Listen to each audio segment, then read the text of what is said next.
Assalamualaikum warahmatullahi wabarakatuh. Halo semuanya, perkenalkan nama saya Aizatul Alifah. Saya dari Prodi Pendidikan Bahasa Inggris Universitas Nahdlatul Ulama Sunan Giri. Dalam video ini saya akan menjawab pertanyaan-pertanyaan tentang bab 2, yaitu Mafahim Ahlus Sunnah wal Jamaah pada buku Islam Ahlus Sunnah wal Jamaah An-Nadliyah, tim Aswaja Center Universitas Sunan Giri.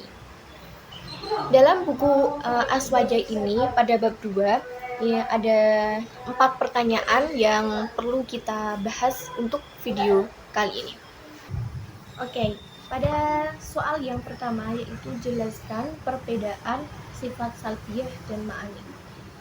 Dalam buku ini sifat salbiyah itu adalah sifat yang berfungsi untuk menafikan seluruh hal yang tidak layak dinisbahkan kepada Allah Subhanahu wa Ta'ala. Sifat salbiyah ini tidak ada wujudnya dalam kenyataan. Ia hanya perkara i'tibari atau sesuatu yang dianggap wujud. Sifat ini ditetapkan bagi Allah untuk menafikan kebalikan dari sifat ini. Maksud dari tidak ada wujudnya dalam kenyataan adalah andaikan hijab di dalam hati manusia dibuka oleh Allah, manusia tidak bisa melihat sifat-sifat ini sebab memang tidak ada wujudnya di dalam kenyataannya. Berbeda halnya dengan sifat maknawi. Sifat maknawi ini adalah wujudnya itu ada. Artinya jika diibaratkan hijab di dalam hati manusia dibuka oleh Allah, maka manusia akan dapat melihat sifat-sifat ini. Salah satu contohnya yaitu sifat kidam yang artinya dahulu tanpa permulaan. Jika kita dilihat dengan mata manusia tidak akan terlihat dahulu seperti apa yang dimaksud. Oleh karena itu kidam ini termasuk dalam sifat salbiyah.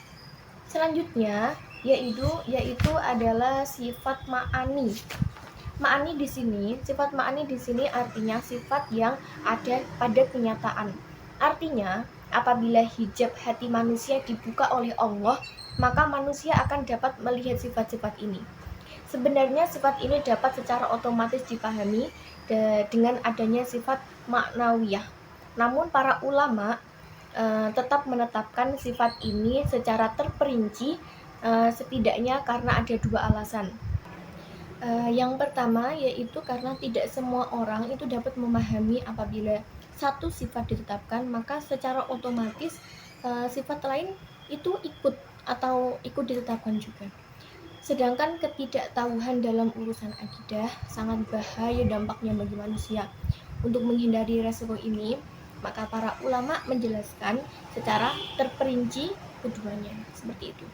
Dan alasan kedua yaitu sebagai bentuk perlawanan dan penolakan atas akidah Mu'tazilah yang mengedepankan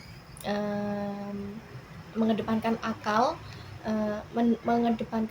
daripada wahyu itu sendiri. Dan salah satu contoh di sini salah satunya ada qudroh yang artinya kuasa. Dapat kita lihat bahwa Allah itu memiliki sifat kuasa. Kalau tidak kuasa, tidak mungkin Allah menciptakan semua ini, berkehendak atas segala sesuatu yang kita buat, yang adanya dunia seisinya, seperti itu. Jadi intinya perbedaan utamanya adalah sifat salbiyah ini lebih fokus pada penggunaan kata atau ungkapan untuk menyatakan penolakan atau negasi terhadap sesuatu. Sedangkan sifat ma'ani ini berkaitan dengan pengungkapan makna dalam sebuah kalimat dengan menekankan penekanan pada cara kata pilih untuk menghasilkan makna yang lebih mendalam dan efektif. Oke, next untuk pertanyaan yang selanjutnya, yang kedua yaitu mengapa sifat wajib bagi Allah disebut sifat induk dan mengapa para ulama merumuskannya ke dalam 20 sifat dan kenapa tidak lebih dari itu. Oke, mengapa 20 sifat wajib ini dinamakan sifat induk karena merupakan inti dan pokok dari segala sesuatu yang perlu dipahami tentang Allah.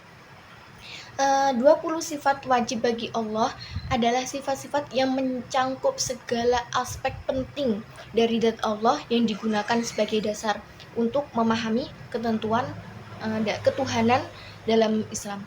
Dan para ulama merumuskannya ke dalam 20 sifat ini untuk menyederhanakan dan menyistemasikan pemahaman tentang Allah serta menjaga ketetapan dan kesempurnaan ajaran akidah.